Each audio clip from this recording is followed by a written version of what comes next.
안 그래도 여기 우리 이미성 권사가 이 교회에 있어서 늘 마음에 있었는데 오늘 이렇게 와서 여러분 뵙게 돼서 진짜 반갑습니다. 저는 고향은 원래 보은은 아니지만 그냥 거의 보은 사람 같아요. 그리고 보은 지역 복음화를 위해서 그 1000명을 붙잡고 있고 그 일을 마음에 담고 있어요. 그래서 보은 지역 복음화라는 그 마음에 하나님께서 담아주신 그 언약을 붙잡고 세계를 이렇게 바라보고 있죠. 그래서 또 세계 복음화 현장 속으로 이제 인도받기도 하고 있습니다. 저는 저희가 어렸을 때 아버지가 일찍 돌아가셔서 저는 고향이 대전입니다. 근데 일찍 돌아가셔서 저희 엄마가 남동생을 데리고 저를 데리고 충북 보은이라는 곳으로 오셨어요. 오셨을 때 제가 그때 6살이었어요.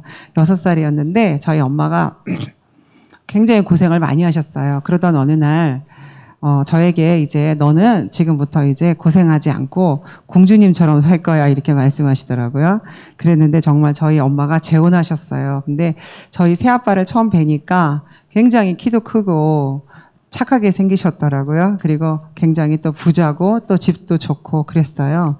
그랬는데 저희 엄마 손을 잡고 이렇게 이제 엄마를 따라서 엄마가 재혼을 하셔서 지금 제가 살고 있는 집 딱 그 집에 이제 물론 집을 새로 지어서 집은 더 바뀌었지만 그쪽으로 이제 오셨는데 오시고 나서 일주일 되자마자 그때부터 싸우기 시작하는데 진짜 대단했어요. 저희 아버지가 진짜 좋으신 분이셨는데 이혼한 상태셔가지고 전부인의 아직도 전부인과의 그런 관계가 있고 또 와보니까 엄마랑 비슷한 연령대의 언니가 7명인가 있더라고요. 너무 놀라운 사실이었어요. 물론 이제 아버지하고 나이 차이가 많으셔서 그럴 수도 있죠. 그러니까 언니가 있고 또 할머니가 계시고 또 여동생이 하나 있더라고요. 또 오빠가 있어요. 뭐 완전 대가족이잖아요. 그런데 저희 아버지가 놀랍게 술을 굉장히 좋아하셨어요. 도박도 굉장히 옛날에는 화투 치는 거 노름이라고 막 시골에서 그랬잖아요. 그거를 굉장히 좋아하셨고 한술 더 떠서 계속 바람을 피셨어요. 저희 엄마가 또 한미모 하시는 분이에요. 굉장히 저는 이렇지만 저희 엄마는 굉장히 또 이렇게 사람들이 굉장히 칭찬할 만한 그런 또 외모를 가지셨는 분이셨음에도 불구하고 그 문제를 해결하지 못하고 계속 어려우셨죠. 그때 계속 싸우시는 거예요. 그래서 저는 너무 불안했어요. 엄마가 계속 싸우는데 왜 불안했냐면요. 한 달간 싸우면요. 이제 어느 날 쓰러져요, 엄마가. 그러면요. 병원에 가서 입원하셨다가 한 달 있다 오시는 거예요. 그러면 저는 의지할 데가 없잖아요. 아버지를 믿을 수도 없고 할머니를 믿을 수도 없고 언니들은 완전히 저희를 원수 바라보듯이 보는 거예요. 왜냐하면 아버지가 자신들의 엄마를 버리고 저희 엄마를 선택했으니까 원수처럼 대하던데 그러고 있는 사이에 저희 언니들은 하나둘씩 다 시집 가더라고요. 시집 가서 이제 없어진 게 아니라 시집 갔고 그리고 이제 저는 있었는데 그렇게 제가 7살 때 왔는데 초등학교 과정을 지나면서 너무 불안하고 어려웠어요. 그때 제가 마음속으로 생각하기를 이제 엄마가 계속 아픈 걸 보니까 이제 엄마가 돌아가실 것 같다. 엄마가 돌아가시면 나는 끝장인데 누굴 의지하고 사나 이런 생각이 갑자기 드는 거예요. 그래서 엄마가 죽으면 안 되겠다. 이래서 엄마 어떻게 하면 엄마가 행복해? 그랬더니 저희 엄마가 아무 생각 없이 네가 1등 하면 되지 이러는 거예요. 저는 밤에 촛불 켜고 공부해가지고 1등을 했어요. 근데 행복하지 않으시더라고요. 또 네가 반장하면 되지 영혼 없는 목소리로. 그래서 또 기를 쓰고 반장을 하고요. 뭐 엄마가 시키는 건 다 했는데 점점 심해졌고요. 제가 중학교 1학년이 딱 됐는데 그때 제가 생각했어요. 하나님이 혹시 계신 거 아닐까? 그래서 생각을 하고 보니까 동네에 언니들이 한 20명 정도가 때를 지어서 언니 오빠들이 막 교회를 다니더라고요. 그 이제 저희 동네에서 한 15분 정도 걸어가면 지금 제가 다니고 있는 그 교회인데요. 그 교회가 그때는 방 한 칸으로 시작되는 그런 교회였어요. 그 교회를 다니고 있더라고요. 그래서 내가 나도 교회 가자고 하면 좋겠다 하고 언니들을 따라다니는데 아무도 나에게 전도하지 않는 거예요. 그래서 언니 교회에서는 뭐 하는 거야? 너는 몰라도 돼. 그러더라고요. 또 오빠 교회 가면 재밌어? 아니 이러더라고요. 근데 나는 교회를 가고 싶은 거예요. 계속 나를 전도해 주기를 원하는데 아무도 전도하지 않는 거예요. 그러던 어느 날 저희 목사님이, 그때 전도사님이셨는데 자전거를 타고 지나가시더라고요. 그때 제가 막 쫓아갔어요. 안녕하세요 하고 인사를 해봤어요. 응 안녕 하고 지나가시더라고요. 나는 뭔가 자전거를 탁 세우고서 너 누구냐 이렇게 물어보시고, 교회 갈래 이렇게 물어봤으면 참 그런 간절한 마음을 가지고 그래 갔는데 아무도 나에게 전도하지 않더라고요. 그래서 1년 동안을 끼웃끼웃하다가 할 수 없이 제 발로 교회를 갔어요. 아무도 전도를 안 해주니까 어떡해요. 그래서 할 수 없이 제 발로 교회를 갔는데 참 우스운 게요. 교회를 가니까 이제 건물이, 방이 이렇게 한 칸인데, 그 한 칸인데 이제 바깥 그 방에 마루가 붙어 있는데, 옛날에는 랩넌트가 얼마나 귀한지 모르잖아요. 그러니까 어디서 시골 뭐 저쪽 동네 어디서 많이 본 듯한 아이가, 중학교 2학년짜리 아이가 이제 교회를 왔다고 오니까 여기 좁으니까 들어오지 말고 너는 거기 마루에 앉아 있어 이러더라고요. 그럼에도 불구하고 저는 거기서 하나님이 살아계신 것을 알게 됐어요. 그래서 그때부터 이제 하나님께 잘 보이면 하나님이 우리 엄마도 지켜주시겠구나. 하나님이 내 가정과 나를 지켜주시겠구나. 이런 막연한 생각을 가지고 그때부터 교회는 언제 와야 되는가 물어봤어요. 그랬더니 오전이 있고 오후가 있고 수요일이 있고 금요일이 있고 새벽이 있더라고요. 그래서 그때부터 저는 예배를 한 번도 안 빠졌어요. 계속 교회를 나왔어요. 근데 굉장한 동기가 있죠. 복 받으려고. 굉장한 동기를 가지고 왔어요. 그러다 보니까 저희 새아버지께서 갑자기 굴러 들어온 딸이 좀 이상한 거예요. 교회에 미쳐가지고 무지하게 다니는 거예요. 왜냐하면 저희는 종갓집 장손이라서 제사가 많잖아요. 제사를 지내야 되는데 어디서 저 딸이 자꾸 교회를 가니까 좀 심하게 불안하신 거예요. 그래서 굉장히 핍박하시고 많이 어렵게도 많이 하셨어요. 그럼에도 불구하고 제가 살 길은 하나님밖에 없었기 때문에 저는 굉장히 하나님께 매달렸어요. 심지어는 저희 엄마가 제발 교회 좀 가지 말아달라고, 아빠 때문에 죽겠는데 이제 너까지 한몫하느냐, 너 때문에 아버지가 더 나를 괴롭히고 더 나를 힘들게 하는데 네가 엄마가 얼마나 힘들게 사는지 아는데 너까지 이렇게 엄마 가슴에 심장에 비수를 꽂냐, 제발 교회 좀 가지 말아다오, 엄마 소원이다, 이렇게 말씀하신 때가 한두 번이 아니었어요. 그러면 엄마 안 돼, 나는 교회 가야 돼, 이렇게 말하면 엄마가 욕을 한마디 해도 될까요? 저희 엄마가 이 독한 년 그랬어요. 그랬는데 전 독한 년이라는 소리를 무지하게 많이 들었어요. 그렇게 하나님을 알게 되었고요. 그렇게 열심히 다니다가 어느 날 열심히 다니고 있는데 목사님께서 시집을 일찍 가야 된다는 거예요. 그땐 저희가 이런 복음을 알지 못하고 그 배경희 목사님이라는 분 있잖아요. 부산에. 거기 무지하게 다니던 그런 시절이었어요. 그래서 주일도 거룩하게 지켜야 되고 율법도 다 지켜야 되고 11조헌금도 해야 되고 뭐 여러 가지 율법들을 다 지켜서 주일날에는 아무리 배가 고파도 사 먹으면 안 되는 그런 느낌이 있었고, 월요일부터 시험이 봐도 주일날은 공부하면 안 돼가지고 12시까지 기다리다가 12시 되면 잠들고 마는 그래서 월요일날 시험을 망치는 일이 있었어요. 근데 그렇게 제가 신앙생활을 겁나게 열심히 하고 있을 때 또 마음은 늘 불안했어요. 힘들었어요. 그럼에도 불구하고 살 길은 그것밖에 없어서 그렇게 매달렸었거든요. 그러고 있는 차에 저희 목사님께서 이제 저보고 중매를 하셨어요. 그래서 온 식구가 반대를 하거나 말거나 목사님의 말씀은 곧 하나님 말씀이라고 믿고 온 가족의 반대를 무릅쓰고 혼자 결혼을 했어요. 그래가지고 결혼을 했는데 저희 남편은 목회자 가정의 아이가 아니라 그 아들이고요. 그래서 하여튼 저희 시어머니도 그렇고 다 믿음이 굉장히 좋은 그런 가정인데요. 그런 가정 속에서 저희 남편이 저를 보고 놀라운 거예요. 저희가 이제 신혼여행을 갔는데 저는 목사님께서 분명히 말씀하시기를 모태신앙이다, 목회자 가정의 셋째 아들이다, 또 형제들이 다 목회자이거나 중직자이거나 신앙생활을 허투루 하는 사람은 한 명도 없다, 하나 꿀릴 거 없다, 이렇게 얘기했어요. 그래서 결혼했는데 신혼여행 가자마자 그때부터 싸워갖고 저는 하루 빨리 왔어요. 제가 보니까 믿음이라고는 눈에 씻고 봐도 없는 것 같아요. 정말 믿음이 없어 보였어요. 나는 율법으로 살았는데 이 사람은 기도도 안 하고 밥을 먹고 거기다가 또 술도 한잔하고 그래서 미친 남자로 보인 거예요. 그래가지고 계속 싸웠어요. 싸우고 있는 차에 저희 목사님께서 이제 드디어 드디어 저희 보은 지역에 유 목사님께서 오셨어요. 지금 같으면 상상할 수도 없는 일인데 저희 보은교회에 유 목사님께서 오셔가지고 집회를, 보은교회는 저희 지역에서 가장 오래된 교회고 보은 지역을 대표하는 그런 큰 교회예요. 그런데 거기서 유 목사님께서 집회를 하셨어요. 그래서 저희 목사님이 거기 참석하셨다가 충격을 받으셨어요. 그래서 저희가 다락방을 하게 됐어요. 저는 다락방이고 뭐고 아무 관심도 없었어요. 오직 교회만 다니다가 하나님께 축복받기를 원했거든요. 그러고 있는 차에 어쨌든 또 목사님이 다락방을 하니까 또 다락방을 저도 해야 되는 거예요. 그래서 열심히 하다 보니까 저희 남편이 못 살겠다고 막 너무 힘들어했어요. 그래서 저희 남편이 시댁에 찾아가가지고 형제들을 모아서 지금 이제 저희 아들이 소망인데 소망이 엄마가 지금 유경수 목사님께서 하시는 다락방 전도 운동에 빠졌는데 그 교회가 빠졌는데 어떻게 하겠냐 이랬더니 저희 아주버님께서 당장 이혼하라 그랬어요. 그래갖고 저보고 이혼하자고 그래서 저는 이혼을 할 수 없다 그랬어요.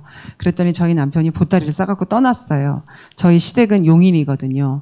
그래서 이제 떠났는데 그때부터 첫날은 시아주버님이 오시고 그 다음 날은 고모가 오고 이제 계속 이혼하자고 계속 그랬어요. 저는 이혼하고 싶지 않았어요. 그리고 정말 저의 삶이 너무 힘들고 어려웠었는데 그때로부터 제 삶은 이제 진짜 답을 찾았고요. 저는 그때부터 또 어린이집 교사로 일을 하게 되었고요.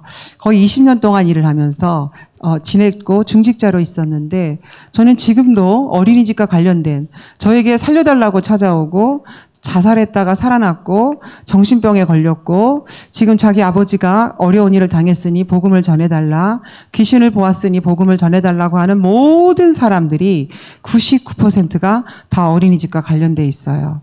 이번 주 수요일에도 교회를 한 사람이 나왔는데 저희 20년 전 자모가 교회를 나왔어요. 제가 20년 전에 교사로 20년 전쯤에 그 엄마의 그 아들을 담임하고 있었거든요.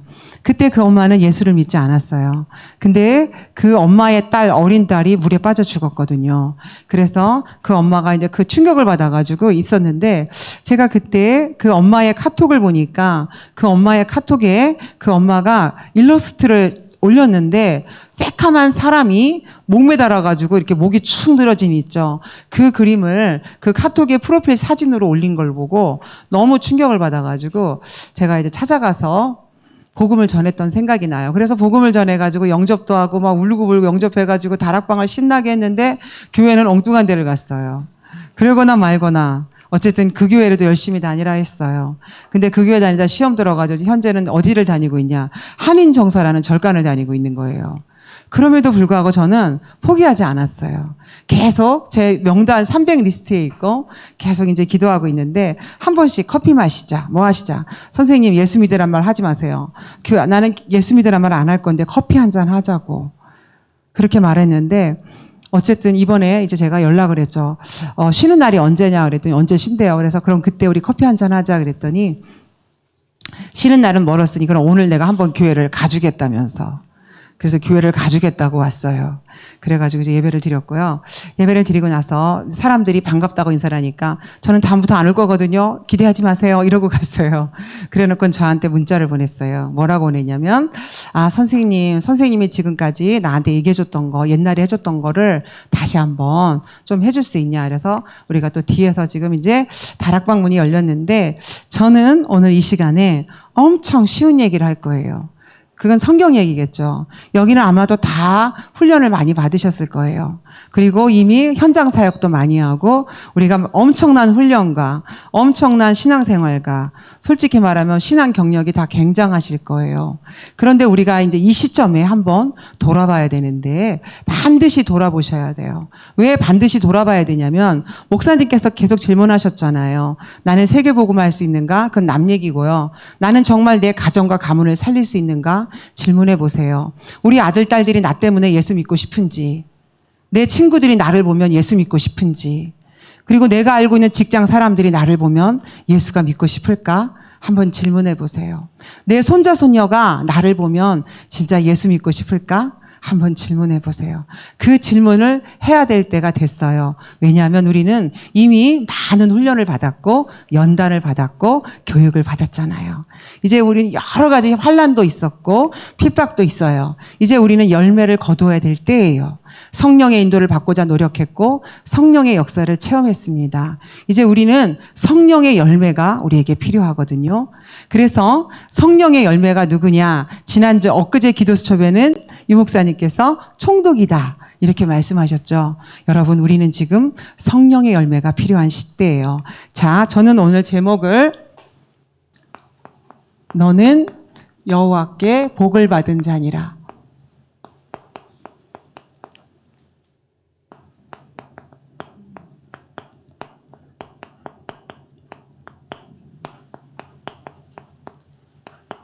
저희 시아주버님 시숙께서 저를 가장 핍박한 우리 시월드 중에서 우리 형제간이 시댁의 형제간이 7남매예요. 저희 남편은 셋째 아들이에요. 그런데 둘째 그 사모님께서 가장 핍박하셨고요. 첫 번째 우리 시숙이 가장 핍박하셨어요. 저를 이단이라고요. 근데 우리 시숙께서는 얼마 정도 핍박하셨냐면 명절에 우리는 모이면 무조건 예배드리고 찬송하거든요. 그때 저보고 오지 말, 거기 방에 들어오지 말라 그랬어요. 이단이 오면요, 잘못하면 이단 때문에 우리까지 벼락 맞는다고요. 재수 없다고 못 들어오게 했었어요. 계속. 그래서 못 들어오게 했고요. 그래갖고 저는 그래서 화가 나서 시댁에 안 갔어요. 안 가기도 하고. 그래서 저희 남편이 저 때문에 스트레스를 많이 받았어요. 지금은 어떻게 바뀌었는 줄 아세요? 지금은 시댁의 모든 대소사를 꼭 저한테 물어봐요. 정말 귀찮을 만큼 물어봐요. 심지어는 전에는 목사님께서 예배를 인도하시고 설교를 하셨잖아요. 제가 전도사가 되기도 전에 제가 권사였는데 그때 벌써 저는 집안 가정 예배 설교를 제가 했어요. 목사님들을 앉혀놓고 전사님들을 앉혀놓고 제가 설교를 했어요. 아, 못한다고, 창피하다고 저는 못한다고 했는데 저희 시숙께서 저보고 하라고 그랬어요. 재수 씨가 하면 힘난다면서. 희한하게 재수 씨가 설교하면 힘난다면서, 재수 씨가 대표기도 하면 힘난다면서. 왜 그럴까요? 제가 뭐 그렇게 능력이 있나요? 없어요. 전 능력도 없고 배경도 없습니다. 그런데 제가 한 가지 확실하게 알고 있는데 그게 바로 뭐냐면 오늘 이제 우리가 성경에 읽었던 부분인데요. 이삭이 지금 이제 그랄 지방에서 살고 있잖아요.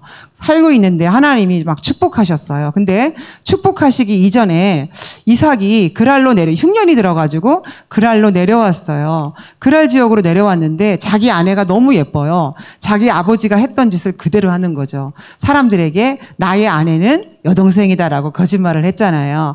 근데 어느 날 아비멜렉이 봤어요. 창가에서 창문으로 봤더니 둘이 포옹하고 있는 걸 봤어요. 그래가지고 머리끝까지 화가 나가지고, 아니 왜 여동생이라 속였냐, 잘못했으면 너가 너희 아내를 데려다가 우리가 동침할 뻔하였다, 우리가 이렇게 큰 죄를 짓도록 네가 왜 이렇게 했느냐 막 따지죠. 그랬더니 이삭이 나의 아내가 너무 예뻐서 너희들이 나를 생명을 해하고 내 아내를 데려갈까 그랬다. 그래서 변명을 하죠.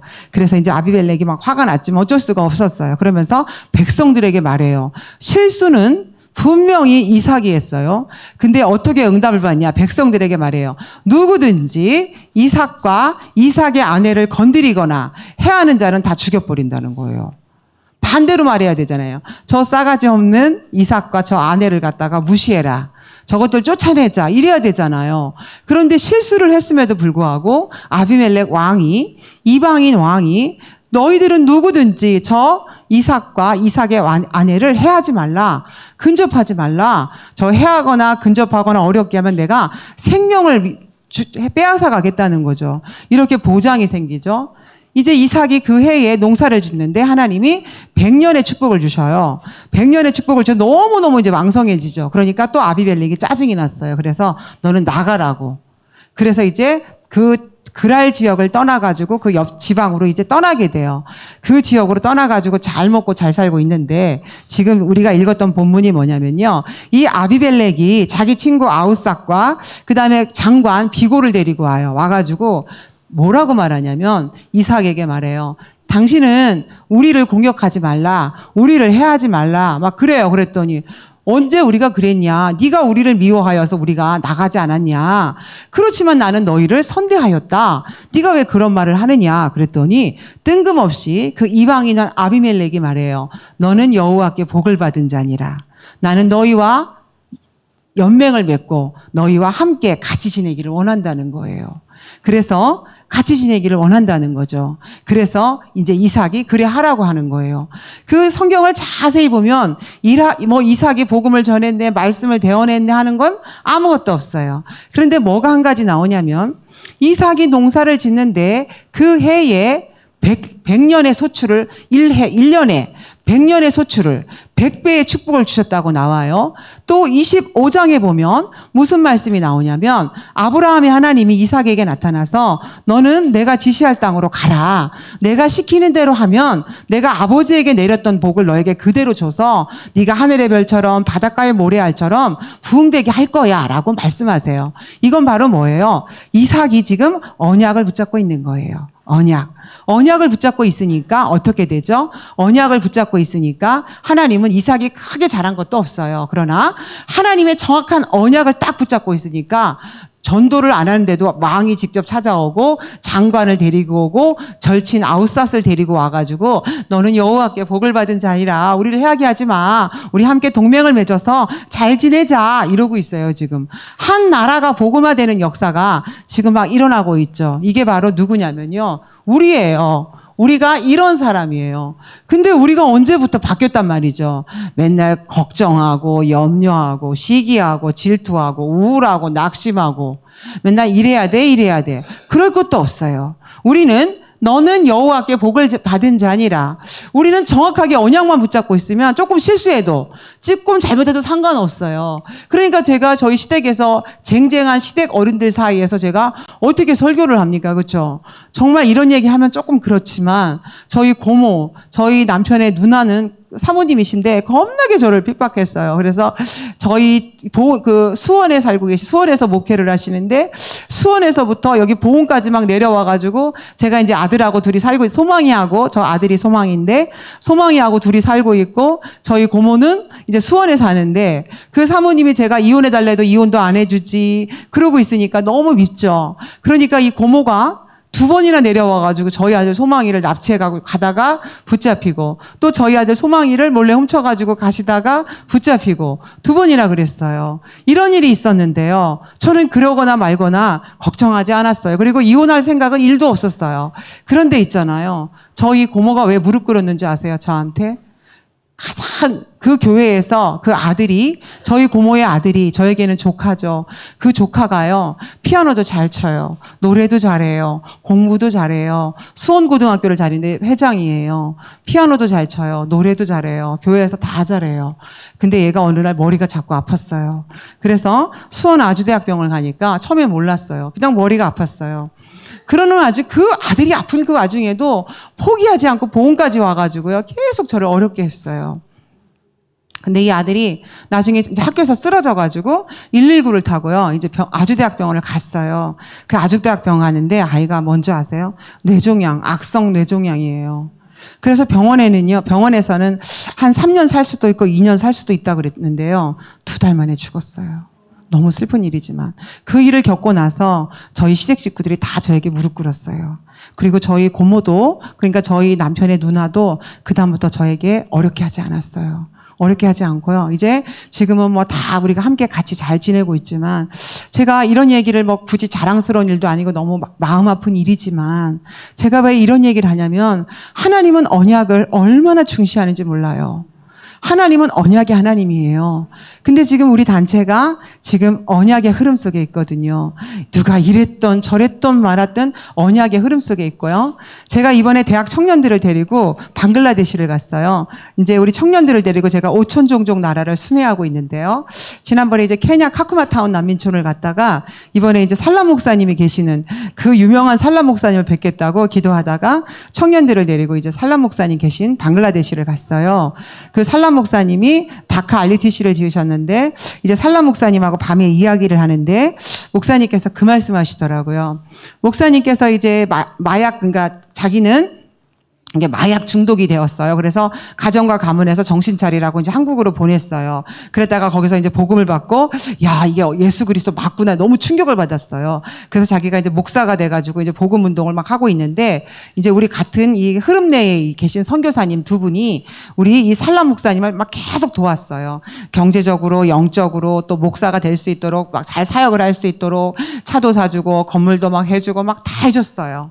그래서 이분은 나의 영적 아버지다라고 이제 생각을 하고 목회를 할 수 있도록, 목사가 될 수 있도록, 신학 공부할 수 있도록 다 도와주셨어요.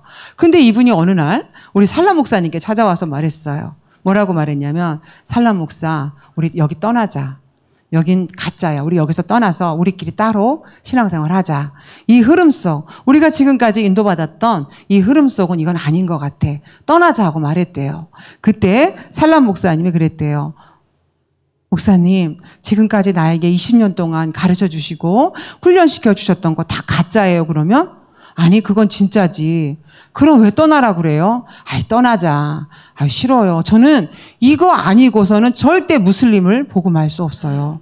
이 성경적인 전도 운동을 가지고 내가 무슬림 가문에서 쫓겨나가지고 지금 예수 믿으면 다 잡아 죽이는 이 나라에서 지금 내가 5층까지 건물을 세워가지고 거기다가 BRTS, 방글라데시 신학교까지 세워가지고 지금 이렇게 엄청난 역사를 이루고 있는데, 이것이 오직 이 성경적인 전도 운동으로만 가능한 것이지 다른 것으로는 되지 않아요.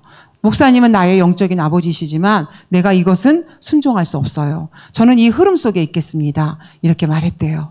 그래서 그 목사님을, 살람 목사님을 도와줬던 그 선교사님들은 다 떠나고, 이 살람 목사님은 말씀하시기를, 나는 죽을 때까지 이 흐름 속에서 이 생명운동 하겠다. 이렇게 고백하셨다고 저에게 제가 직접 들었어요. 그렇게 말씀하시더라고요. 이 살람 목사님이 무엇을 붙잡은 겁니까? 언약을 붙잡은 거예요. 지금 이삭이 뭐 크게 잘한 거 없는 것 같아요. 그런데 왕이 와가지고요, 절절 막 아부하고요, 그쵸? 비 맞추고요, 우리를 해하지 말라 하고요. 내가 언제 당신을 해하였냐? 나는 당신을 선대하였다. 라고 말해도 아니라는 거죠. 너는 여호와께 복을 받은 자다. 그 복을 우리와 함께 누리자. 우리가 같이 동맹을 맺자. 막 이러고 있잖아요. 우리가 이런 사람들이에요. 이것을 우리가 회복해야 되거든요. 우리가 이렇게 엄청난 사람들인데 자꾸만 작은 일에, 눈에 보이는 것 때문에, 들리는 소리 때문에, 육신적인 것 때문에, 변하는 것 때문에 이 엄청난 언약을 탁 놓는다면 어떻게 되겠어요? 언약을 놔도 구원받은 건 받은 거죠. 언약을 놓쳐도 예수 믿는 건 예수 믿는 거예요. 그러나 세 가지를 모르게 되는데, 제가 이 시간에 포럼하고자 하는 게 바로 뭐냐면, 우리가 함께 이 말씀을 붙잡으면 좋겠어요. 저는 이 서론을 어떻게 잡았냐면, 우리가 운명을 바꿔야 됩니다. 불신자들도 운명을 거스르면 해코지 당하잖아요. 운명을 거스르면 사고를 당해요. 운명을 거스르면 어려움을 당해요. 그래가지고 점쟁이를 찾아가서 물어봐야 된단 말이에요. 내가 뭘 잘못했는지 물어봐야 되죠. 우리의 운명은 무엇입니까? 우리는 복음을 알았다는 이유 하나만으로 우리는 평생 전도자예요. 아이, 목사님만 전도자죠. 전도사만 전도자죠. 아니요. 복음을 가진 모든 사람은 전도자입니다. 이 복음은 말 안 할 수가 없어요. 내가 진짜 알고 있으면요, 입이 근질근질하다니까 어떻게 말을 안 해요? 말할 수밖에 없어요. 우리는 이 복음을 가지고 있기 때문에 평생 전도자입니다. 근데 지금 우리가 어디 있어요?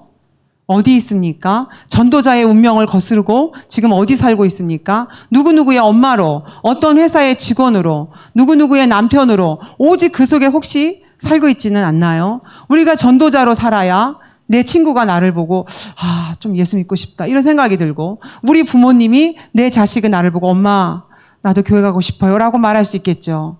우리가 이 운명을 거스르면요, 우리는 어떻게 되느냐? 노예예요. 사단의 노예로 산다니까요. 구원은 받은 건 맞죠. 그런데 자꾸 시달리잖아요. 맨날 스트레스 받고 찡그리고 있잖아요. 계속 한숨 쉬잖아요. 되는 일이 없잖아요. 그러면 누가 나를 보고 예수 믿고 싶겠어요? 자기들도 죽겠는데 너나 잘하라고 비웃는다니까요. 너나 잘하시오 이렇게 말해요. 우리는 평생 전도자입니다. 우리가 어떤 사람은 이렇게 말하더라고요. 내가 사업에 성공해가지고 예수를 믿겠습니다. 사업 성공 그게 중요한 게 아니에요. 그렇죠? 그게 필요 없어요. 우리가 전도자가 된다는 건 성공한 전도자를 말하는 게 아니에요. 복음을 가지고 있는 전도자고, 이것은 우리의 운명이에요. 아유, 내가 이렇게 사는데 내가 살고 있는 보은 지역에 미락 CM이라는 그 회사가 있어요.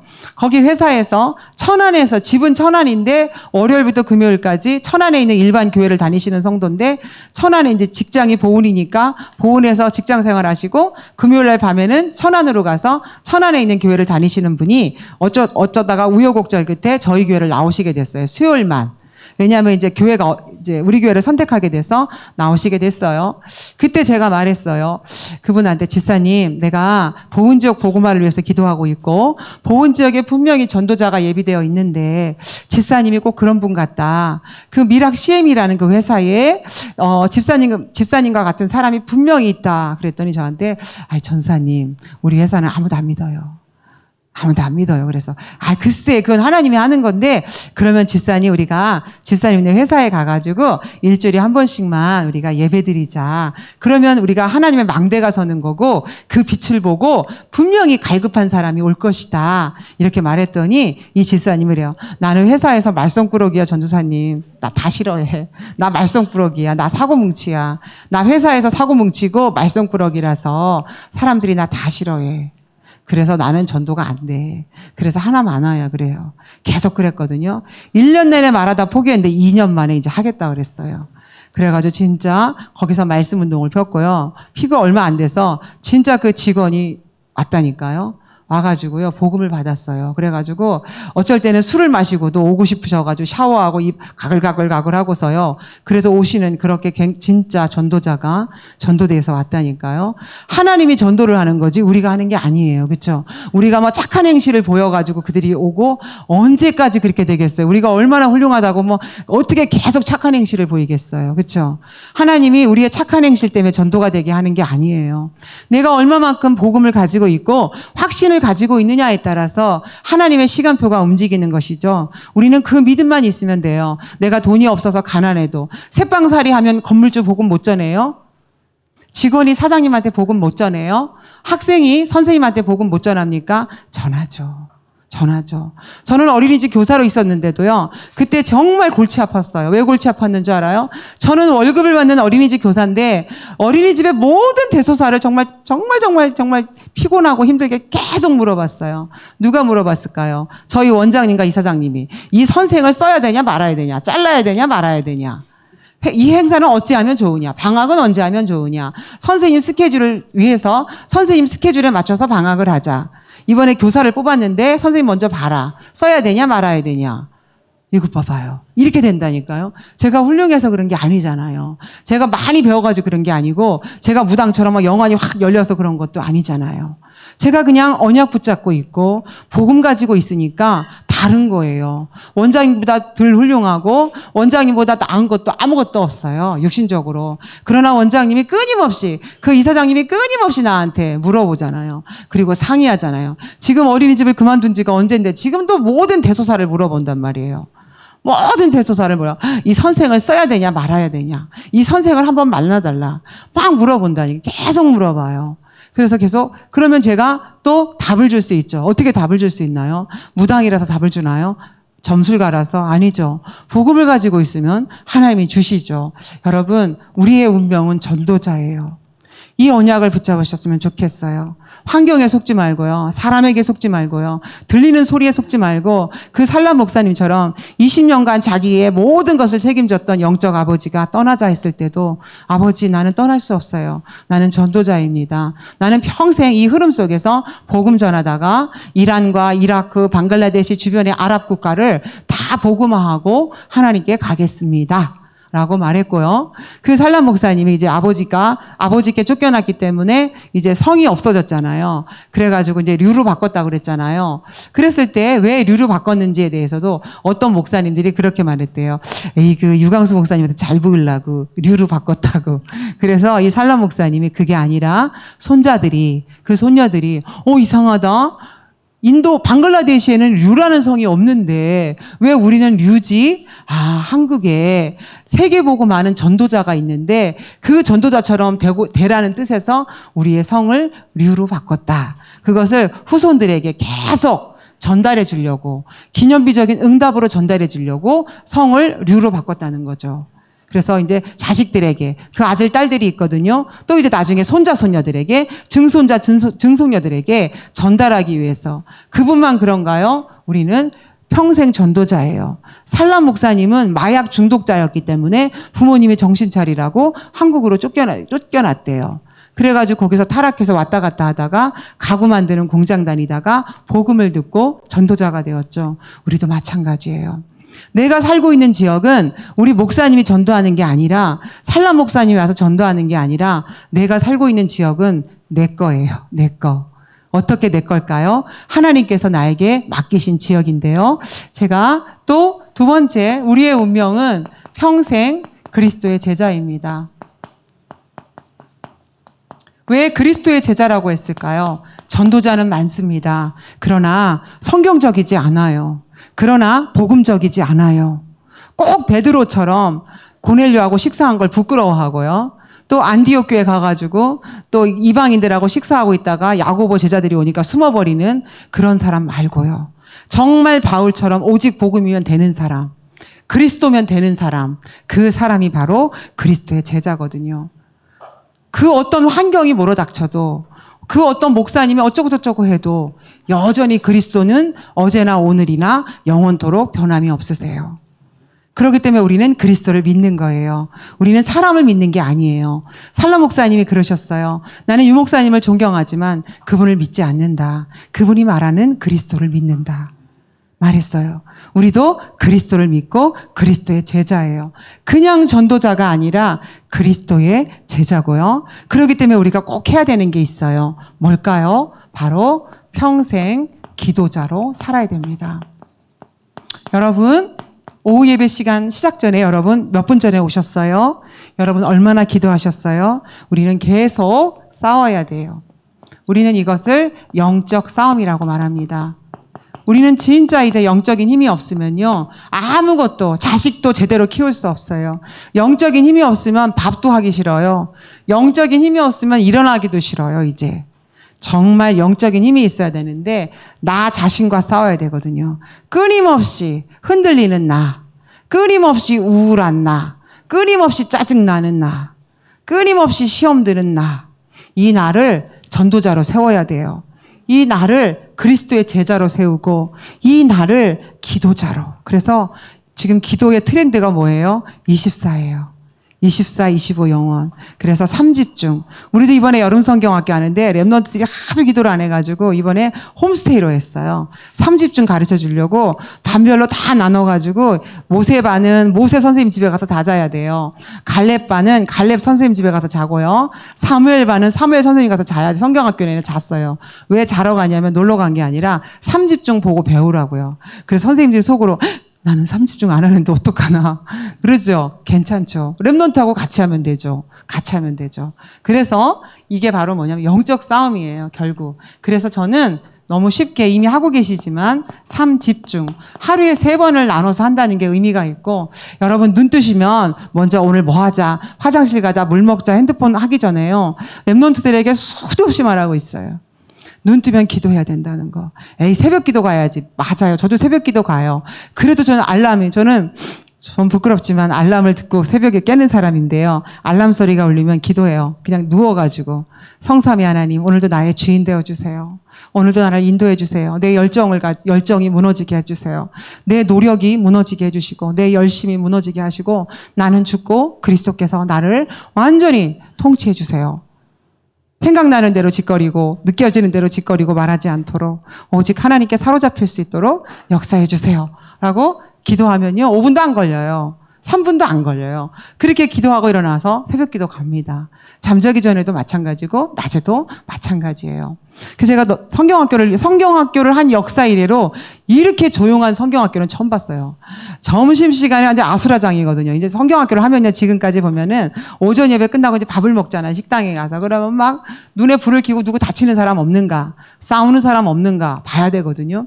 근데 이번에 3집중 하니까 조용해요. 다 이제 낮에 3집중 한번 해야 되잖아요. 많아요. 그러니까 교사들하고 다 구석에 가가지고 두 번째 기도, 낮 기도하느라고 성경학교가 조용하더라고요. 그래서 내가 야, 이렇게 조용한 성경학교도 있구나 제가 생각했거든요.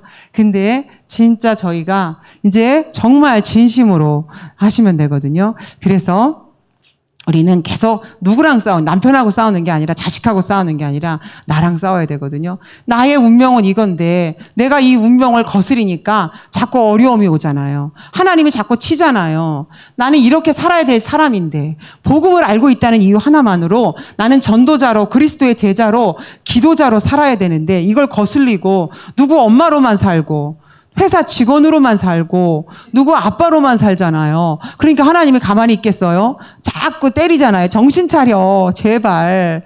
너는 그렇게 살 사람이 아니야. 너는 전도자야. 너는 그리스도의 제자야. 너는 기도자야. 너의 기도로 교회가 살고 너의 기도로 가정과 가문이 살고 너의 기도로 이 나라가 살고 너의 기도로 전 세계가 사는데 우리가 기도하면 어때요? 시공간 초월의 역사가 보호자의 능력이 역사하잖아요. 내가 이곳에서 잠깐 기도하면 하나님은 시간과 공간을 초월해서 전국과 세계를 움직이는데 그 기도를 내가 할 수 있다는 자격이 있다는 거. 그리고 내 기도를 하나님이 받으실 수밖에 없는 정확한 언약의 프레임 속에 내가 있다는 거. 너희가 그리스도를 안다면 너희가 무엇이든지 땅에서 매면 하늘에서도 매일 것이요. 너희가 진짜 그리스도의 복음을 안다면 너희가 땅에서 풀면 하늘에서도 풀리리라 하시고. 우린 이런 사람들이에요. 기도로 모든 것을 움직일 수 있는 사람들이에요. 근데 우리가 이 운명을 거슬러가지고 자꾸 막 이거는 아니야, 이거는 아니야, 이거는 아니야, 나는 못해. 이렇게 되면 이제 계속 어려운 거예요. 계속 힘들죠. 자, 이제 본론 가보시면요. 그래서 제가 이제 늘 하는 거지만 우리가 평생에 버려야 될 것이 바로 뭐냐면 불신앙이에요. 나는 안 된다. 저희 교회 완전 시골이에요. 보은군이거든요. 마로 면이에요. 저희 지역에는 인구가 33,000이고요. 평균 연령대가 70세예요. 그렇죠? 저희가 이제 읍에서 사역을 하고 있지만 저희 교회가 있는 면 단위에서는 전 학생이 13명이에요. 물론 이제 읍에 나오면 저희들이 이제 많지만 하여튼간 저희 교회가 있는 지역은 그래요. 그렇게 저희가 시골이고 어르신들이 많아요. 그래서 못한다, 어렵다, 빨리 죽어야지, 빨리 천국 가야지. 왜 자꾸 하나님이 안 불러? 막 이렇게 하시는 분도 있어요. 우리 권사님 중에 한 분이요. 아들하고 막 싸우고 마음이 언짢으셨어요. 그래가지고 요양원 갈 거야. 이래가지고요. 요양원을 확 들어가 보셨어요. 그래서 죽어버릴까 이렇게 마음이 속상하니까 이제 움직이지도 못해요. 밥도 못 먹어요. 이제 기저귀를 차셔야 돼. 정말 이제 죽을 수밖에 없는 상태를 만들어 버리셨어요. 멀쩡하신 분이 물론 나이는 있으셨지만 그래서요 하루도 안 빠지고 찾아갔어요. 뭐라고 처음에는 이제 막 가면 안 된다 그래도 어쨌든 가버렸어요. 그래가지고 할 수 없이 찾아가서 권사님은 전도자고 그리스도의 제자고 기도자예요. 여기에 죽으러 온 게 아니에요. 권사님은 지금 여기에 하나님이 파송했어요. 전도자로. 이 성암 안식원이라는 곳에 전도자로 파송했고 그리스도의 제자로 기도자로 파송했어요. 그래서 매일 가서 막 예배를 드리니까 안 들어요. 그러더니 전화가 왔어요. 복지사님께. 이제 피곤해서 만나고 싶지 않다고 오지 말라고 전화가 왔더라고요. 그래서 이틀은 안 가고요. 또 갔어요. 이틀은 안 가고 계속 갔어요. 지금은 어떻게 됐을까요? 지금은 이분이 이제 걸을 수 있다고요. 나오고 싶다는 말까지 나온 정도고요. 우리가 이 성암 안식원에 가서 캠프를 했어요, 이번에. 캠프를 했는데 아이들을 데리고 가서 캠프를 했는데요. 20분 정도 아이들이 이제 몸찬양도 하고 악기 연주도 하고 뭐 태권도 시범도 보이고 20분 동안 공연했고요. 제가 30분 동안 구원의 길을 했거든요. 구원의 길을 해서 어르신들을 다 영접시켰어요. 근데 거기는 원래 기독교 재단이에요. 근데 거기 복지사님, 사모님이 저에게 전화를 하셨어요. 전사님, 난 진짜 너무 부끄럽다면서. 저는 이 안식원에 있으면서 이제 임종을 맞이하는 어르신들에게 조금 더 상냥하게, 조금 더 친절하게, 조금 더 따뜻하게 계속 그것만 신경 썼대요. 그래서 친절하게 해드리고 따뜻하게 해드리고 3번 가면 되는 걸 10번을 찾아가고 그랬는데 그게 중요하지 않았어요. 이 어르신들이 다 지옥 갈 건데 이 어르신들의 생명을 구하는 게 중요한 건데 내가 착각해가지고 사실은 저 목사 사모예요. 사실은 성함 안식원 원장님은 목사님이거든요. 나는 사모인데요. 내가 진짜 착각했어요. 나는 이 어르신들에게 조금 더 친절하게. 그래서 하루에 3번씩 안아드리고 토닥토닥 해드리고 만져드리고 그게 잘하는 줄 알고 무려 30년 동안이나 하셨대요. 그래서 너무너무 잘한다고 나라에서 상도 받으셨대요. 2번이나. 그런데 내가 미쳤었나 봐요. 전사님께서 우리 어르신들에게 복음을 전할 때 우리 어르신들의 모습을 보고 우리 어르신들이 구원받지 않았구나. 가만히 생각해 보니까 그 70명의 어르신들이 거기 계신데 그 70명의 어르신들이 소수의 목사가 아들인 사람을 빼고는 다 빨리 죽어야지 말하지. 어느 분 하나 예배는 수도 없이 드렸으나 그분들이 어느 분 하나 하나님의 은혜가 감사하다 찬송하거나 기도하고 고백했던 분은 한 분도 없다는 거죠. 한 분도 없더라는 거예요. 그래가지고 나는 이제 오늘부터 진짜 전사님께 도전받아가지고 이제 나는 오늘부터 정말 어르신들 한 분 한 분에게 구원을 확인하고 그분들이 내일 죽어도 오늘 천국 가실 수 있도록 내가 그 일을 해야 되는데 가장 중요한 그 일은 못하고 목사 사모라는 나 자신이 그걸 몰랐고 또 사회복지사가 잘한다고 상까지 받은 내가 기껏해야 안아드리고 상냥하게 해드리고 친절하게 해드리고 그것만 평생 신경 썼다고. 그래서 다 지옥 보낼 뻔했다고 그렇게 말씀하셨거든요. 우리가 이번 주에는 또 그 옆에 있는 보은의 집이라는 또 어르신들이 계는 곳에 또 캠프를 가거든요. 계속 저희가 캠프를 가죠. 그래서 저희는 왜 아이들을 데리고 계속 캠프를 가냐면요. 아이들에게 보여주려고요. 어르신들이 복음을 듣고 영접하는 게 어떤 건지, 어떻게 또 영접하고 어떻게 변하는지 그런 것들을 보여주려고 제가 이제 3년 전부터 이제 아이들을 데리고 계속 캠프를 다니는데요. 자, 그런데 그 어르신들이 이렇게 말하잖아요. 나는 안 돼. 내가 어떻게 되겠어. 나는 이쪽 길로 들러서 이렇게 나가. 이런단 말이에요. 근데 제가요, 그 말이 진짜인 줄 알고 잘 듣게 하려고 바카스 사다 드리고, 바카사탕 갖다 드리고, 홍삼 캔디 갖다 드렸거든요. 근데 그게 아니더라고요. 괜찮아요. 하나님의 말씀은 하나님의 말씀이기 때문에 일로 들어왔다 절대 일도 안 나가요. 여기 머무르지요? 아니에요. 세상 지식은 이쪽으로 들어왔다 이쪽으로 나가지만 하나님의 말씀은 안 그래요. 콩나물에 물 주면 다 빠져나가죠. 그러나 그 하찮은 콩나물도 물을 먹고 크는데요. 하나님의 말씀은 하나님의 말씀이에요. 하나님의 말씀은 살아있는 말씀이고 혼과 영과 관절과 골수를 찔러 쪼개는 말씀인데 그 말씀이 일로 들어왔는데 어떻게 일로 나가겠어요? 내 안에 들어와서 나의 혼과 영과 관절과 골수를 찔러 쪼개는 것이죠. 그래서요, 그렇게 말씀하시면 안 돼요. 불신아. 안 돼. 어려워. 힘들어. 그거는 내 수준이고요. 하나님은 그렇지 않아요. 하나님은 내 능력과 상관없이 하나님은 다 하실 수 있거든요. 그 다음에 숨은 계산이에요. 동기. 자꾸 교회에서 내 자리라든지 위치라든지 그거 필요 없어요. 그 다음에 인본주의. 자꾸 사람 눈치 보고 사람 비위 맞추는 거. 어제 제가 기껏 대학 청년부 예배 인도하는데 기껏 설교하고 나서 이번 8월 15일 청년수련회 가야 된다. 왜 접수 안 하냐? 너 왜 접수 안 하냐? 자기 알바 가야 돼요. 알바, 기껏 설교했더니 알바 가야 된대요. 그래서 야 맨날 하는 알바 빼먹고 가라 야. 그게 뭐 중요해? 했더니 뭐라는 줄 알아요? 사장님 눈치가 보여서. 기껏 얘기했더니 사장님 눈치가 보여서. 사장님한테 잘리면 어때요? 상관없죠. 그걸 모르더라고요. 그걸 몰라요. 글쎄 모태신앙인데 랩넌트인데 모르더라고요. 하나님을 안 믿나 봐요. 그래서 사장님이 눈치가 보이고 사장님 인격이 더러워가지고 빠질 수가 없대요.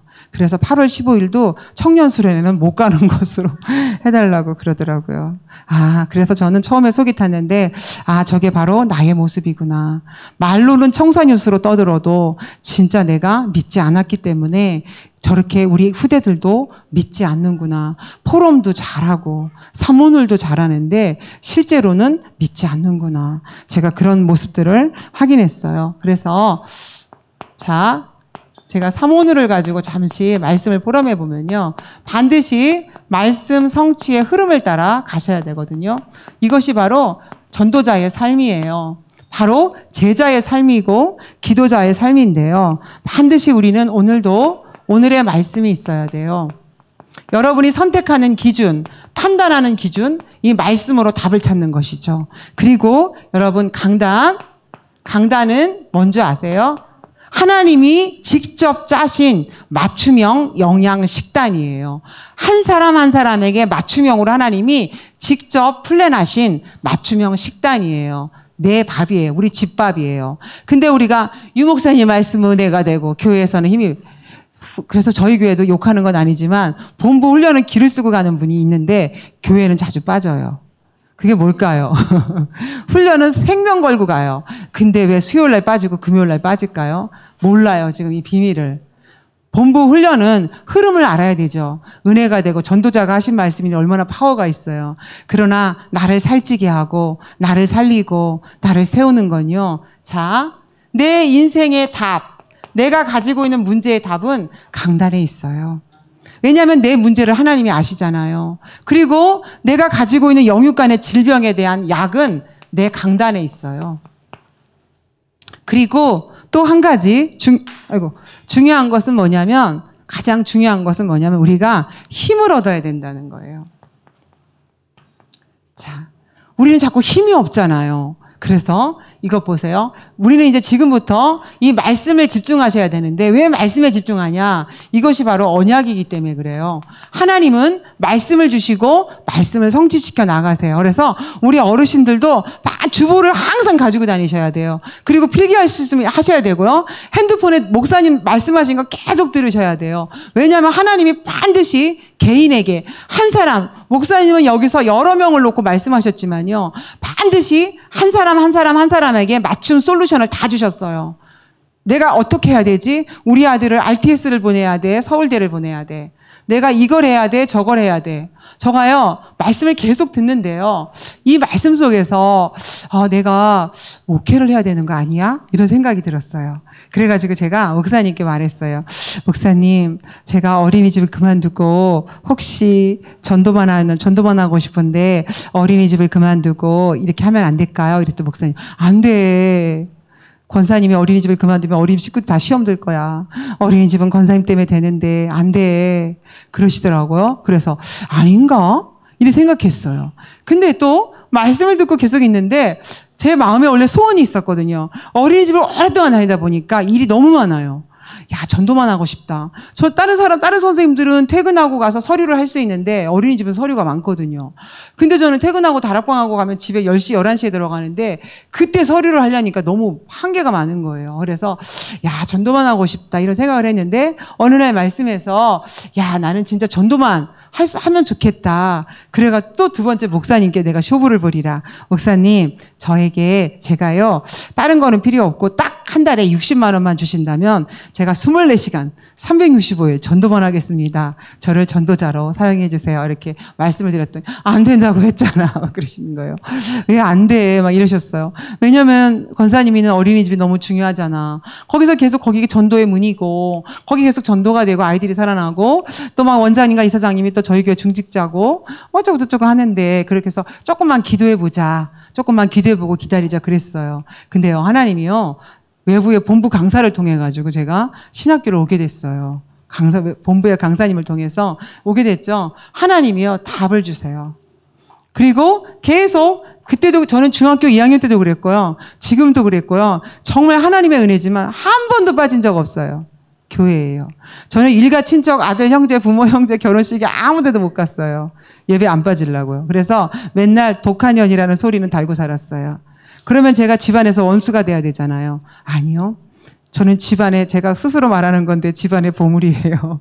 저희 남편도 지금도 나의 보물 이렇게 저장해놨어요. 저희 남편이요. 지금도요. 보세요. 왜 그럴까요? 저는 이 강단을 안 놓쳐요. 절대 안 놓쳐요. 저는. 중학교 2학년 때부터 복음을 알지 못했을 때도 안 놓쳤어요. 그리고 지금도 안 놓쳐요. 여기에 답이 있어요. 내 모든 인생 문제에 답이 있어요. 아유, 우리 목사님은 막, 아유, 목사님은 아니 이렇게 하는 사람이 있어요. 그런데요, 하나님이 나에게요, 그 말을 넘어가지고요, 말씀을 주세요. 직접 말씀하신다니까요. 여러분 그거 체험해 보세요. 엄청 신기해요. 정말 집중해 봐요. 그러면요, 이 본문 성경과 제목과 목사님의 메시지 속에서 나의 미래를 보게 되고 내가 사역을 어떻게 해야 되며 내가 저 사람을 어떻게 도와줘야 되며 이 모든 답이 강단에서 나와요. 그리고 계속 내가 치유돼요. 전 상처가 많아요. 새아버지 밑에서 계속 무시받고 커가지고 상처도 무지 많아요. 그리고 저는 되게 못되게 컸어요. 그리고 아주 안 좋은 환경에서 컸어요. 그래가지고 저는 많이 죽고 싶었고 그 영적 문제를 이기지 못해가지고 결혼했는데도 다락방을 하고 있는데도 저는요 얼마나 못되게 크고 상처가 많았냐면 다락방을 하고 있는데도 남편이 집을 나갔다 돌아와가지고 이제 잘 살고 있는 가운데도 영적 문제를 이기지 못해가지고 제가 저기 보은에서 옥천 쪽으로 가면 대청댐이라고 있거든요. 거기 가가지고 글쎄 저희 아들한테 저는 잊어버리고 있었는데 저희 아들이 상기시켜줬어요. 엄마는 사는 게 너무 힘들어. 사는 게 너무 힘들어서 우리 같이 죽자. 근데 내가 너를 남겨놓으면 왠지 아빠가 너를 책임 못 질 것 같아. 같이 가자. 이래가지고 끈으로 다리에 몸을 묶어서 같이 가자. 그랬다는 거예요. 이거 봐요. 근데 지금은요, 자살하는 사람들을 수도 없이 살리고 있어요. 제가 자살하려고 했는데, 전 지금도 다락방 계속 하고 있어요. 목을 매달아가지고 죽을 뻔했다가 살아나서 지금도 3년이 됐는데도 아직도 여기가 검정색 이게 뭐 없어지지 않았어요. 3년이 됐는데. 그래서 이거 목을 매달았던 사람들은, 여자들은, 아가씨들은요, 다 여기 스카프를 두르고 있어요. 이게, 이 검정색 이게 안 없어지더라고요. 근데 그런 사람들에게 지금 계속 그 사람들을 살려주고 돕고 있어요. 제가 치유가 됐다는 뜻이죠. 그리고 저 스스로가 계속 힘을 얻어요. 그래서 저는 엄청 행복해요.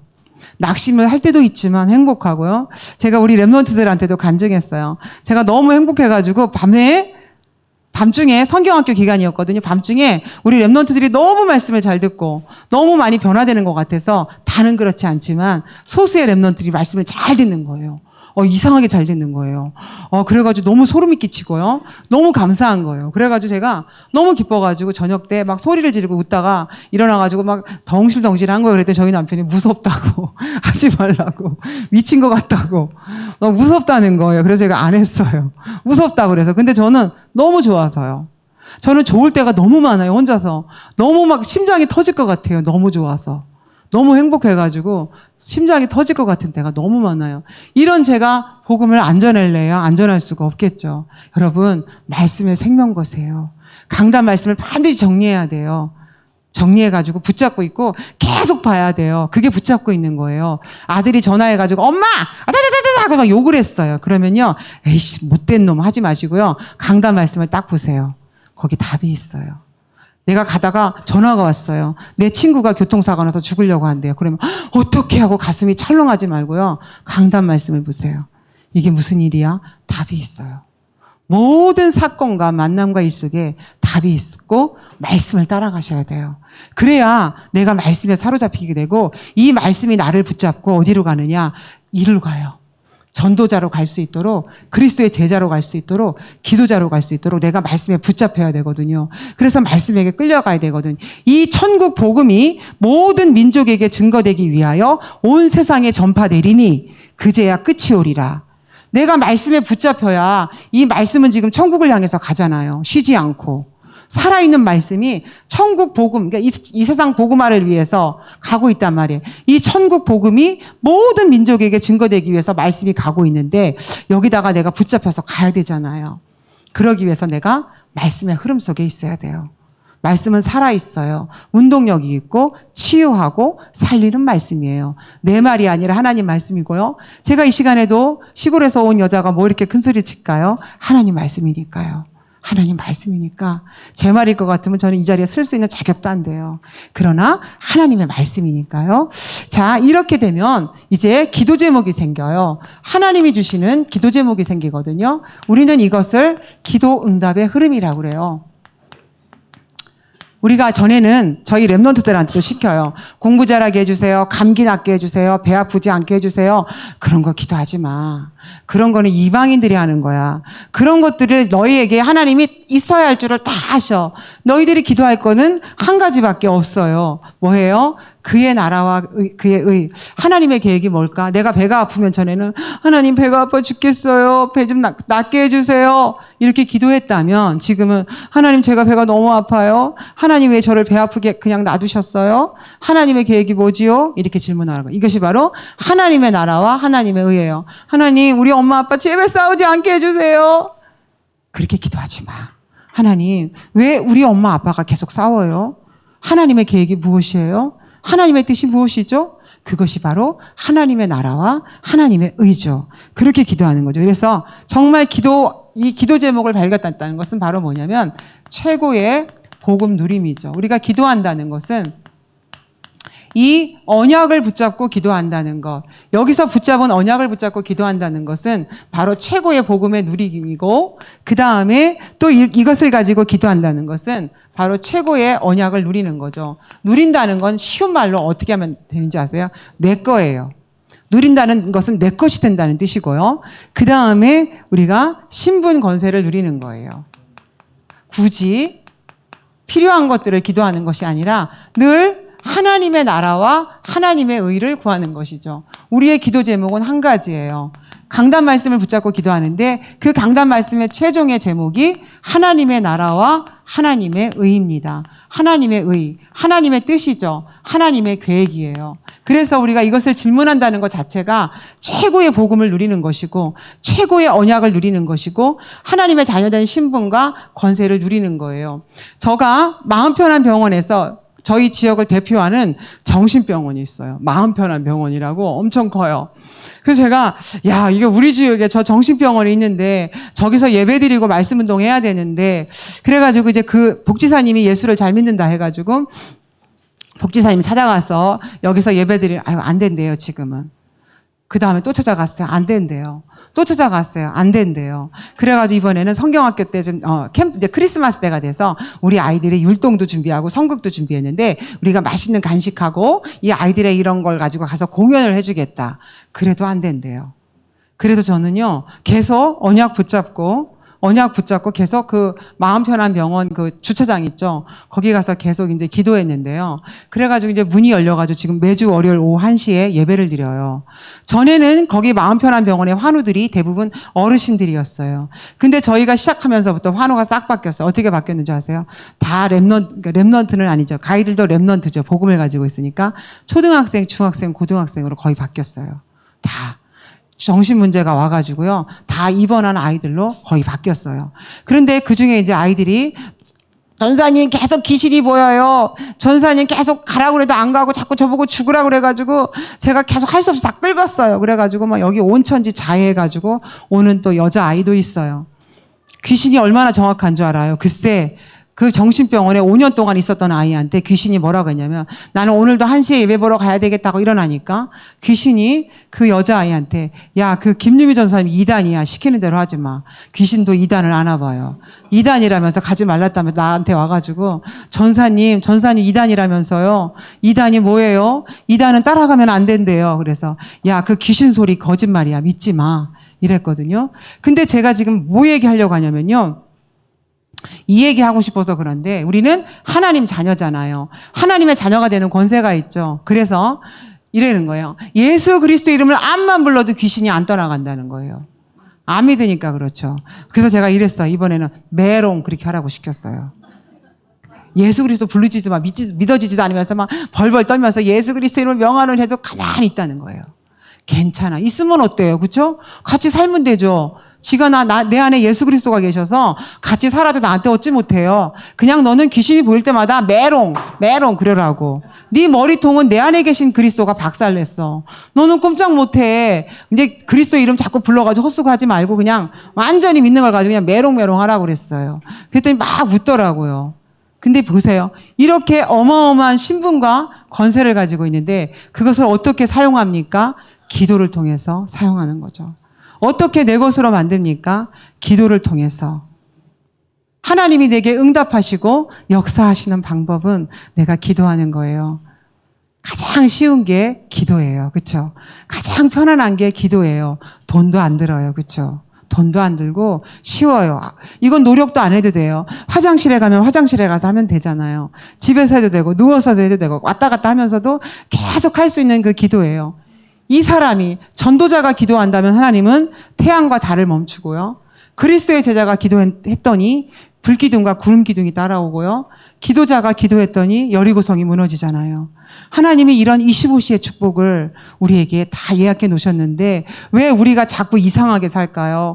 왜 자꾸 지질이 궁상을 떨면서 어렵게 살까요? 우린 그런 사람들이 아니에요. 우리는 하나님의 자녀고요. 그 권세가 있어요. 귀신도 우리 앞에 무릎 꿇을 수밖에 없고요. 하늘과 땅과 모든 만물이 우리에게 복종할 수밖에 없어요. 무슨 헛소리냐? 성경에 나와 있어요. 우리는 그런 사람인데요. 우리가 이 엄청난 복음을 가지고 있기 때문에 우리는 말할 수밖에 없잖아요. 그래서 저는 세 번째를 구원의 역사의 흐름 속으로 가라. 하나님은 지금도 계속 구원의 역사를 이루고 계시잖아요. 그래서 이 복음이 땅끝까지 전달될 때까지, 세계 복음화가 이루어질 때까지 계속 구원의 역사를 이루고 계세요. 근데 하나님은 사람을 통해서 하세요. 천사를 시키지 않았고 사람을 통하여 믿는 자들을 구원하시기를 기뻐하셨도다 라고 말씀하고 있어요. 그래서 이 구원 역사의 흐름을 우리가 이제 보고요. 우리가 이 속으로 들어가는 방법이 있는데 엄청 쉬워요. 사람 계획표. 사람 계획표는 뭘까요? 여러분 한번 오늘 저녁 때 한번 아마 벌써 쓰신 분도 있을 수도 있어요. 사람 계획표는 내가 알고 있는 모든 사람을 써보는 거예요. 나이를 써보고요. 그 사람의 성격을 써보고요. 직장을 써보고요. 그 사람의 어떤 상황을 써보는 거예요. 쓰고 한 번씩만 보세요. 계속. 그런 내가 알고 있는 사람이, 전도자가 알고 있는 사람이 우연이 아니잖아요. 그리스도의 제자가 알고 있는 사람은 우연이 아니죠. 그래서 저는 이것을 제가 물론 신학교에서 배운 거예요. 신학교에서 배운 건데 사람 계획표. 그래서 저는 이걸 하고 있어요. 그래서 이름을 써놓고 계속 기도하고 있어요. 계속. 근데 1년 동안도 반응이 없어요. 2년 동안도 반응이 없어요. 근데 한 번씩 보고 어쩔 때는 또 잊어버리고 너무 많으니까 또 막 그렇잖아요. 어쩔 때는 이름만 따르르 막 읽고 어쩔 때는 하나하나 읽고 또 오늘 새벽에는 또 성령이 충만하면 또 친절하게 하나하나 또 다 보고 또 피곤하면 이름만 짜르르 가고 막 하죠. 이 사람 계획표를 가지고 사람 계획표는 뭐냐? 내가 알고 있는 사람에 대한 하나님의 계획이 무엇인가를 찾아내는 거예요. 이 사람이 구원받을 사람이냐 아니면 구원받을 사람들을 소개시켜줄 문인가 보는 거예요. 그래서 저도 어린이집을 옛날에 이제 퇴사를 하고 나왔잖아요. 지금도 끊임없이 계속 연락이 와요.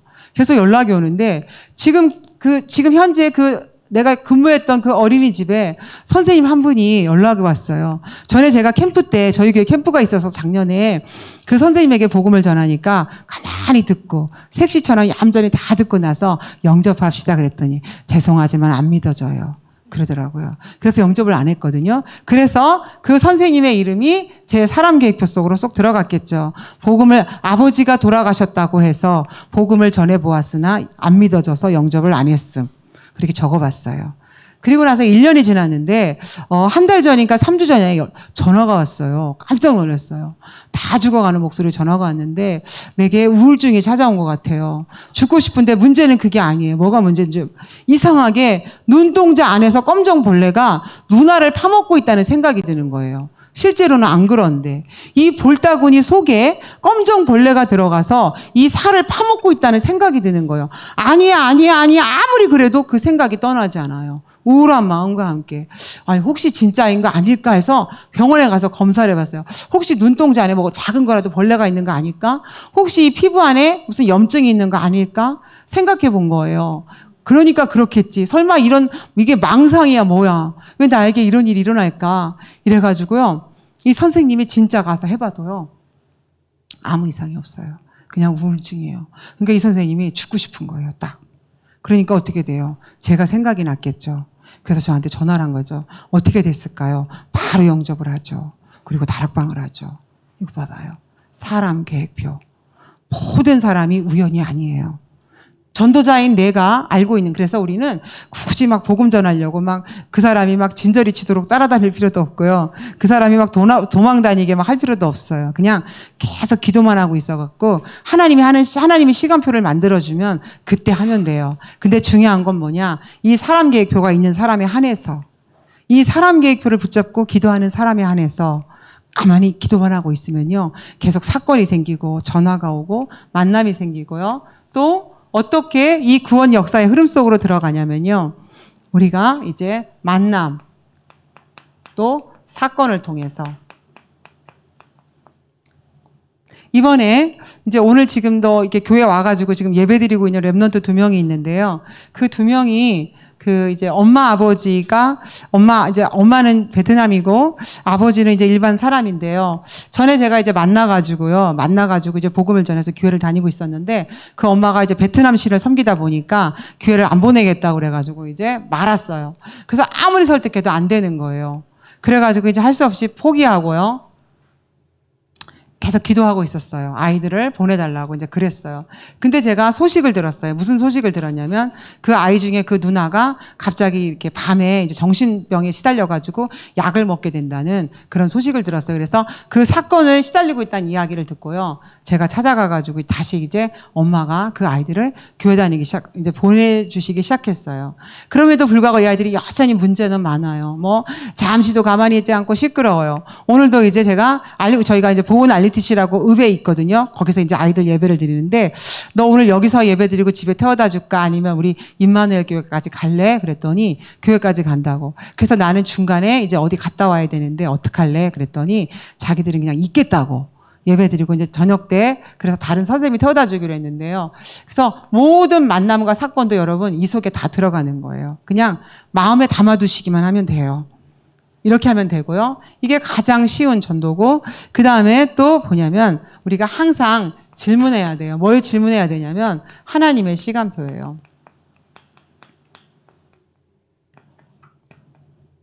저가 있는데 그 서울 임마누엘교회에서 전화가 왔어요. 어떤 청년이.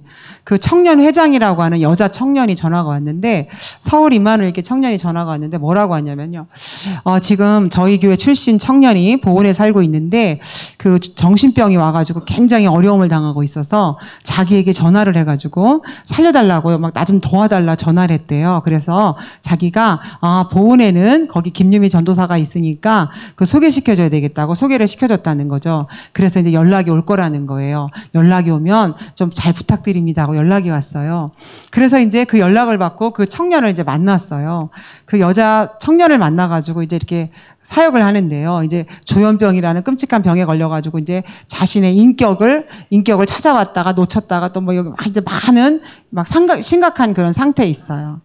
그런 상태에 있는 데 있잖아요. 그래서 이제 잘해요. 잘하다가 이유도 많고 핑계도 많아요. 자꾸 예배를 빼먹고 또 숨고 피하고 그래가지고 막 그 아파트를 막 강제로 막 쳐들어가고 뭐 진짜 별짓을 다 하는, 막 숨어 있으면 찾으러 다녀야 되고 뭐 막 그렇게 해야 되는 거예요. 계속 그렇게 하다가 제가 이제 지쳐버린 거예요. 저는 제 열심과 제 열정을 가지고 이 조현병이라는 병이 망상에 시달리는 병을 계속 40일간 집중하면 나을 것 같아서 월요일 날은 이 장로님 보내고 화요일 날은 저 장로님 보내고 수요일 날은 내가 가고 목요일 날은 누가 가고 해가지고 아주 완벽한 계획을 짰어요. 그 장로님들도 막 다 성령 충만해 아싸 이제 그렇게 됐단 말이에요. 그래가지고 가기로 했단 말이죠. 이리 도망가고 저리 도망가고 안 되는 거예요. 안 되는 거예요. 그래가지고 이제 지쳐갖고 나가 떨어졌어요. 그래가지고 이제 이제 그 청년 한심하다고 그러고 있는데요. 하나님의 시간표가 되니까 연락이 오더라고요. 그래서 제가 배웠어요. 자꾸 내 열심을 가지고 하고자 하는구나. 내 열정을 가지고 자꾸 나서는구나. 내가 하나님의 시간표 보는 눈을 열어야 되는데 내가 하나님의 시간표를 기다리고 하나님께서 원하시는 사람 또 하나님이 원하시는 계획 속으로 들어가야 되는데 자꾸 내가 내 열정을 가지고 막 정신 문제 있으면 막 달라붙고 또 알코올 중독이라고 하면 막 달라붙어가지고 못 살게 굴고 또 뭐 어쩌고 시달린다면 막 달라붙어갖고 못 살게 굴고 그게 아니라 저는 못 살게 군 건 아니지만 상대방이 심히 괴로운 거예요. 복음은 그런 게 아닌데 내가 하는 것처럼 제가 착각을 했더라고요. 하나님이 하시게 하셨어야 되는데 그래서 저는 또 멈췄어요. 그래서 하나님의 시간표를 어떻게 할 수 있을까요? 계속 기도하고 있으면 되더라고요. 계속. 그러니까 기도가 부족했던 거죠. 기도보다는 몸으로 직접 나가 뛰는 게 좋았던 거예요. 가만히 앉아서 기도하면 답답한 거예요. 직접 나가가지고 막 행동으로 해서 쇼부를 보는 것이 체질상 맞았던 거예요. 그러면 하나님이 하시는 게 아니라 내가 하는 거죠. 하나님이 하실 수 있도록 내가 이 속에 있었어야 되는데 제가 끝도 없이 시행착오를 하는 거예요. 계속. 그래서 정말 너무 얼렁뚱땅 멍텅구리 같은 저예요. 그럼에도 불구하고 제가 언약을 잡고 있다는 이유 하나만으로 하나님은 매일 전도의 문을 열어주시고 사람을 만나게 하시고 끝도 없이 사람을 만나고 끝도 없이 복음을 전하고 그래서 꼭 남들을 위해서 헌신하는 것 같잖아요. 저희 남편이 이래요. 우리 아들도 좀 챙겨. 남의 자식만 그렇게 챙기지 말고 내 집 새끼 좀 챙겨. 막 이렇게 말하더라고요. 그래서 제가 그랬어요. 내 집 새끼는 하나님이 직접 키울 거야. 내 집 새끼는 하나님이 직접 키우게 나는 하나님의 일을 할 거야. 걱정하지 마. 제가 그랬어요. 진짜 걱정하지 않아도 될 만큼 아들이 믿음 안에서 잘하고 있죠. 여러분, 저는 여러분이 이런 거를 못해서가 아니라 지금 제 이야기를 했고요. 우리가 어떠한 사람들인지 알았으면 좋겠고, 이제 우리가 새롭게 지금 이제 열심히 달려왔는데 새롭게 결단하고 새롭게 시작했으면 좋겠어요. 그래서 이제 결론은 바로 뭐냐면 전도자가 결단을 하면요. 하나님이 보좌의 능력으로 역사하신답니다. 정말 우리가 이제 어떤 결단을 하냐면 뭐 나가자! 그게 아니고요. 제가 여러분과 저의 자신에게 부탁하는 것은 바로 예배와 기도의 회복이에요. 근데 이미 예배 잘 드리고 계신데 이게 무슨 말씀이에요? 자, 이 앞에다가 진정한, 또 다른 말로 말하면 하나님이 원하시는. 우리는요, 너무 많이 예배를 드려가지고, 너무 많이 훈련을 받아가지고요, 예배가 그렇게 크게 감동으로 다가오지 않고요, 기도가 가슴이 뜨겁지 않아요. 오늘 우리 선생님들께서 우리 랩런트들을 두고 오늘 새벽에 한번 울어보셨나요, 오늘? 또 내가 복음 전하고 싶은데 믿지 않는 그 사람을 놓고 정말 울어보셨어요? 이 기도를 회복해야 되거든요. 여러분이 말씀 듣다가 너무 행복해서 물어보셨어요? 말씀을 듣다가 너무 감사해서 눈물이 자꾸 나올 것 같아서 참느라고 애먹는 그런 것들이 회복이 돼야 되거든요. 저가 회복이 되고 있어요, 지금. 이제서. 이제 우리 같이, 여기 다 회복이 되시고 계신 분들이 많겠지만, 그래서 무슨 결단을 하시냐? 우리 다시 시작하자. 다시. 어떻게 다시 시작하냐? 진정한 하나님이 원하시는 예배를 회복하자. 하나님이 원하시는 기도를 회복하자. 진짜 새벽 기도를 할 수도 있고, 구시 기도를 할 수도 있고, 뭐 철야 기도를 할 수도 있고, 삼집중을 할 수도 있고. 그래서 진짜 이제 너는 여호와께 복을 받은 자니라. 모든 사람이 나를 보고 와서 무릎 꿇고 나 좀 도와줘. 나 좀 살려줘. 이렇게 말할 수 있을 정도로 나 좀 도와주라. 이렇게 말할 수 있을 정도로 내가 그 위상과 그 담대함과 그 영적인 아우라를 가지고 회복했으면 좋겠습니다. 기도하겠습니다. 하나님 은혜를 감사드립니다. 여기 전도자가 계신 귀한 교회에 부족한 제가 와서 두서없이 말씀을 포럼하고 심부름했습니다. 우리는 그리스도 안에서 다 한 가족인데 우리가 정말 하나님 앞에 예배자로 기도자로 서게 하셔서 예배 시간을 통하여 성삼위 하나님께서 역사하시는 모든 응답과 축복과 답을 가지고 평생 전도자로, 평생 그리스도의 제자로, 평생 기도자로 남은 생애가 빛날 수 있도록, 응답받을 수 있도록, 그 사역을 감당할 수 있도록 역사하여 주시옵소서. 예수님의 이름으로 감사하며 간절히 기도드립니다. 아멘.